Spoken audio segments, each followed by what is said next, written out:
Many African countries are mono-economy based, while the quest for diversification is resonating in many countries. Specifically, subsectors in agriculture have been identified as potential gold mines. One of such is beekeeping and honey production. This week's edition of the program will focus on the beekeeping value chain and potential for economic development. Other stories of bilateral and trade relations, as well as COVID-19 vaccination drive across the continent, are also on the menu. I am Charles Alpha, welcoming you to Africa Weekly.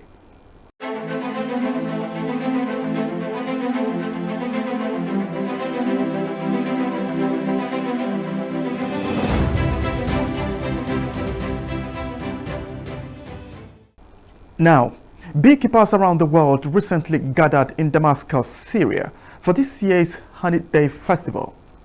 Many beekeepers from Africa were in attendance. The festival was used to facilitate collaboration and business opportunities among practitioners. The festival, organized by the Damascus Chamber of Agriculture in cooperation with the Ministry of Agriculture and Agrarian Reform, displays the products of Syrian beekeepers, which are known for their quality and are subject to analysis. In addition to production requirements, wooden beehives and medical and food industries from the materials produced by bees. The Secretary of the Chamber of Agriculture, Mohammed Jenan, said in a statement that the aim of the festival is to encourage breeders and practitioners to restore what terrorism has destroyed in the sector, link the producer to the consumer, and introduce modern technologies to develop the bee sector. The number of beehives in Syria currently stands at 350,000, and the current number is still less than the numbers that were available before the terrorist war, which amounted at the time to 600,000 beehives.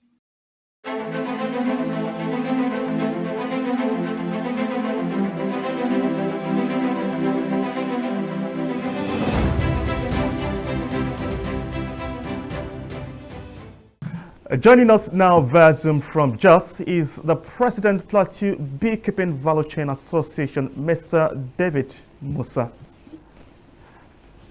Hello, Mr. David. We're glad to have you join us on Africa Weekly. Thank you very much. Compliments of the season. All right, wish you the same. Now, the concept of beekeeping, take us through its foundation and growth in Nigeria and Africa. All right. Thank you. Basically, let me start like this. All life began in the wild. Okay. So, honey hunting, and the foundation of beekeeping in Africa and Nigeria share a similar background. So, records barely exist, but there are accounts of beekeeping and gathering and honey hunting in Egyptian hieroglyphs. So, as far back as that time, there was some documented information about beekeeping. Now, hunting and gathering, honey hunting and gathering, this is the key word now, as far as foundation is concerned.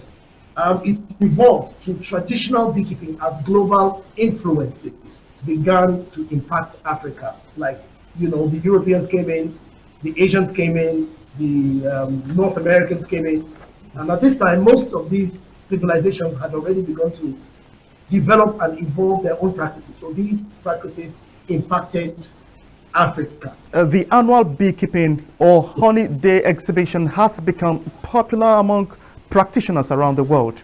Now, how is Nigeria and Africa benefiting from this? Oh, okay. Yes, given the background that you have just painted. So, in three basic ways. One, inspiring us to follow suit. Some of these activities have a place in policy. They're inspired a lot by the policy of the government. For us, FMAD, Federal Ministry of Agriculture and Rural Development, and a few other stakeholders like NEPC, Nigerian Export Promotion Council, Raw Materials Research Development Council, and National Agriculture Platform, have followed suit. And so there is history. We also have our own celebration. So that's one way. we have our celebration of holiday days. That's one. Secondly, we participate. There is also participation in some of these foreign activities. The NEPC particularly sponsors exhibitors, sponsors exporters to these events. I have benefited. And then we are also benefiting by stimulating global trade through participation, which by implication will stimulate local growth. I think these are the three ways that we benefit. Okay, now, what can honey value chain add to the Nigerian economy? Okay, well, it's tough to break down this value to figures because ab initio, our database system is not really that effective or that efficient. But I can say this: we can identify three major gaps in our economy: health, food security, and eco diversity. So, let's look at health. Beekeeping can affect health by improving local health or by providing solutions through alternative complementary methods to health. Now that means if we can impact beekeeping methods like apitherapy, there's a practice in apiculture called apitherapy. It uses honey and other products to deal with health issues. So the intervention of apitherapy can reduce health issues. Now, if you look at that intervention and value it by 10%, you think about that value will be going into billions. Now, the second one is food security. Bees provide pollination to at least 75% of all cash crops. Now, if beekeeping increases yield of cash crops by just 5%, I think we'll be talking in billions.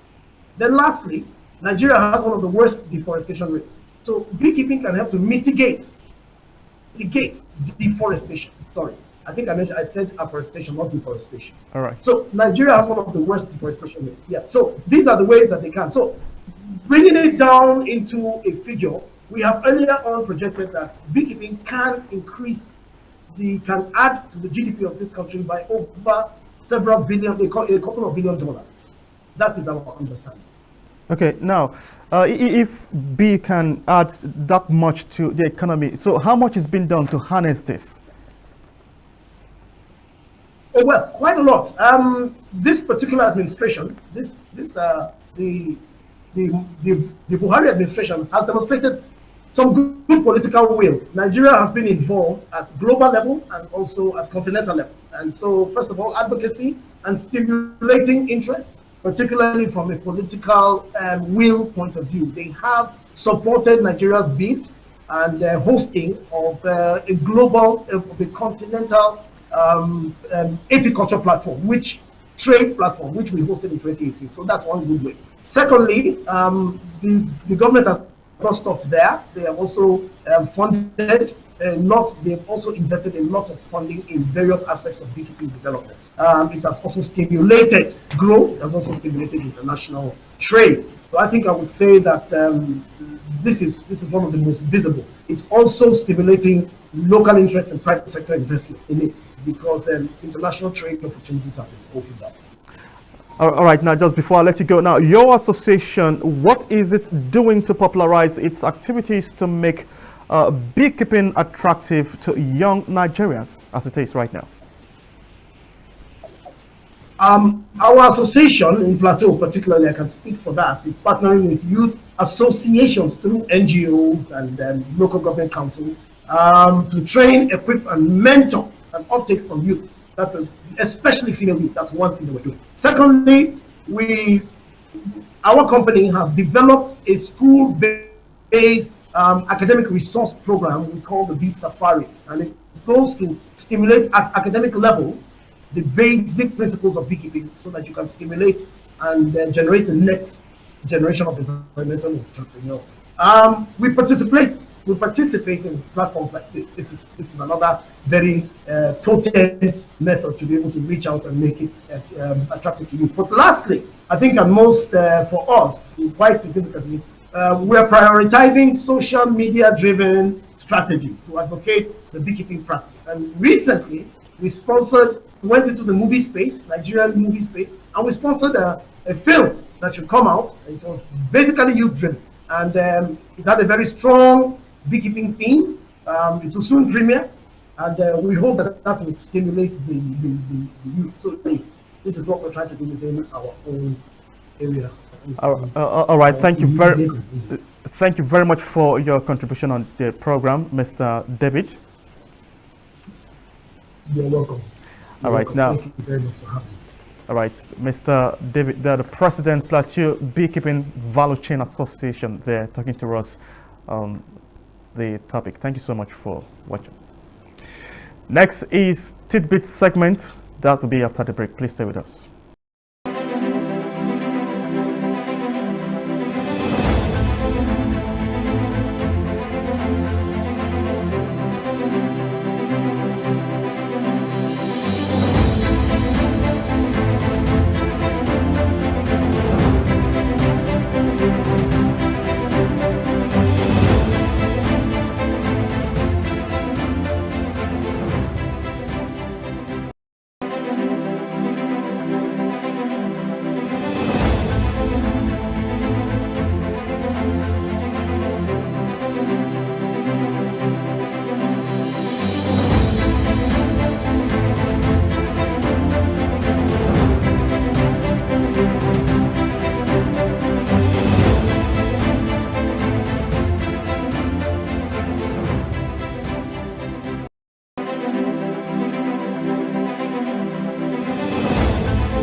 The Turkey Africa Summit has held in Istanbul, where President Muhammadu Buhari of Nigeria and other African countries made a case for more Turkey investments in the continent.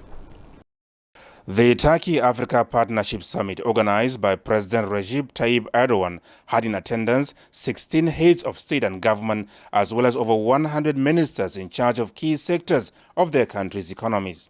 Themed Enhanced Partnership for Common Development and Prosperity, the summit was aimed at carrying forward the strategic ties between Turkey and the continent of Africa to a new stage.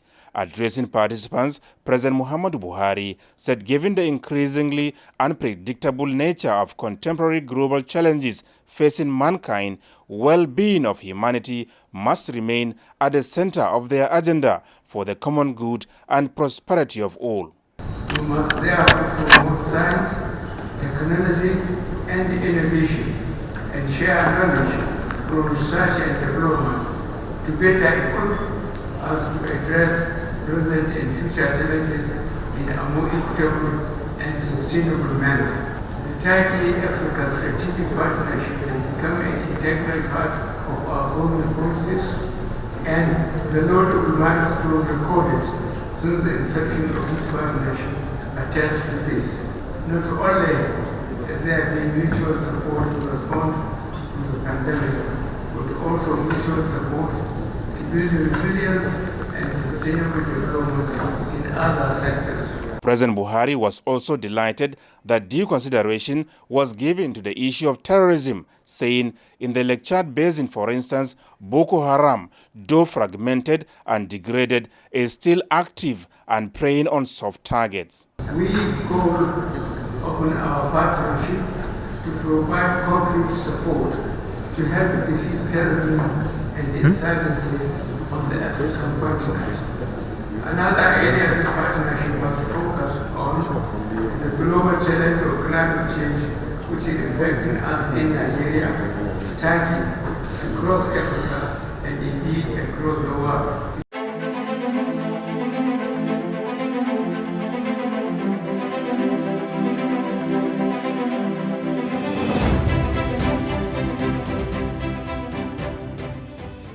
The quest for Nigeria to attain effective border control has received a boost as the International Center for Migration Policy Development launched the Modernizing Nigeria Immigration Service Workforce.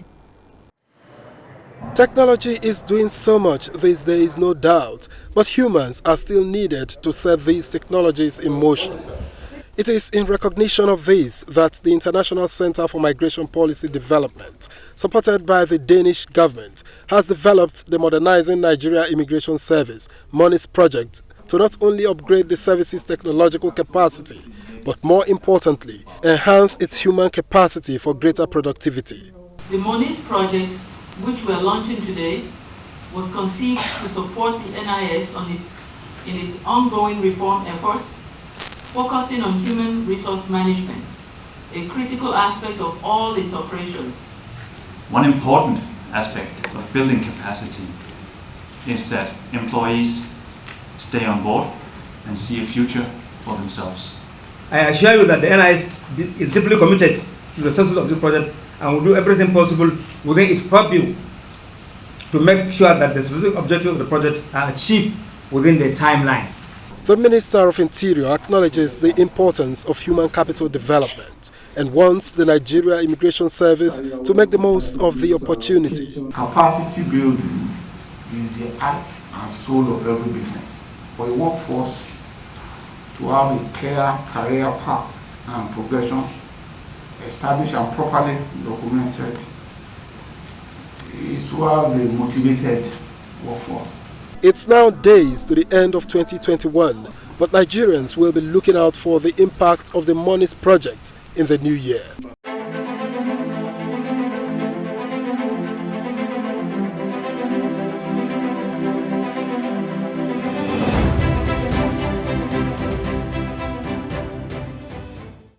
Nigeria is maintaining her status as a big shoulder for African countries to lean on.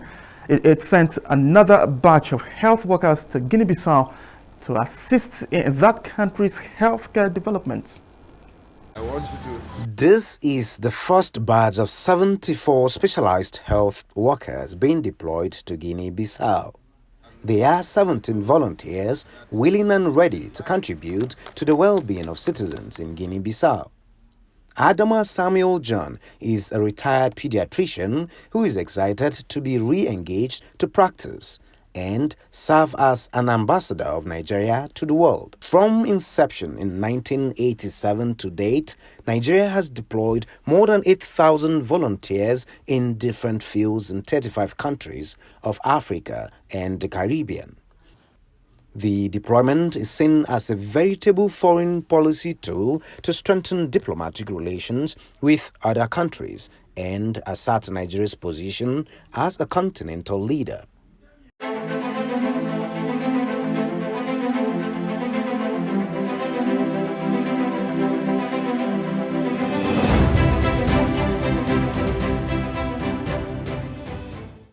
We'll take you to Kenya, where health professionals have conducted a survey that shows a high level of negative perception towards the COVID-19 vaccine. How to change that perception is now a challenge. The Kenya Medical Practitioners, Pharmacists and Dentists Union has launched its COVID-19 policy brief, highlighting what can be done to increase public acceptance of the COVID-19 vaccines, as well as combat vaccine hesitancy. According to a rapid assessment survey done in June 2021 by KMPDU, 75% of the respondents registered a negative perception of the COVID-19 vaccines, while 77.5% had a negative perception on the vaccination process in Kenya. Some of the contributing factors included insufficient inclusion of stakeholders, corruption and theft of COVID-19 resources that deepened public distrust, alongside dominant myths and misinformation on the vaccines. There must be a design that is implementable, that will give the public a lot of confidence in understanding the vaccine, the virus, and have acceptability. That there's need to broaden participation of all the stakeholders, from the church leaders, from the community healthcare workers, from all the administrative leaders. The union is urging the government to avail more vaccines and offer public education on the importance of the jab, while at the same time supporting the recent directive by the court, halting implementation of the vaccination directive on accessing government services.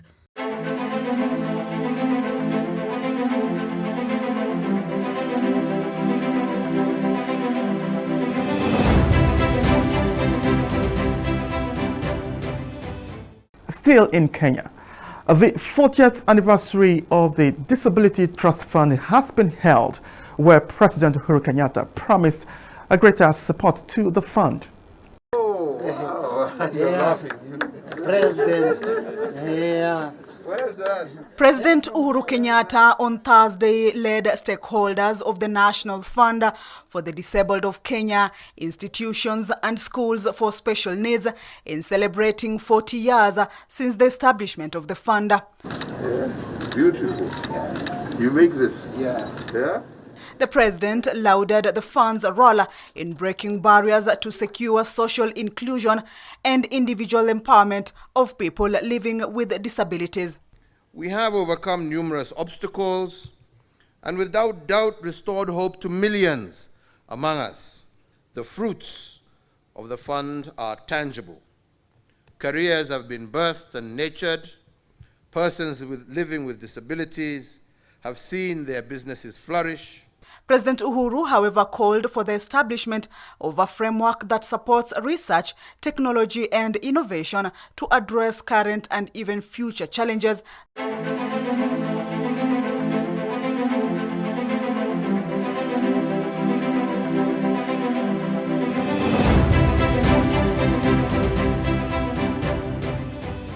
And that's our package for this week's edition of Africa Weekly. Many thanks to you for watching. I am Charles Alpha.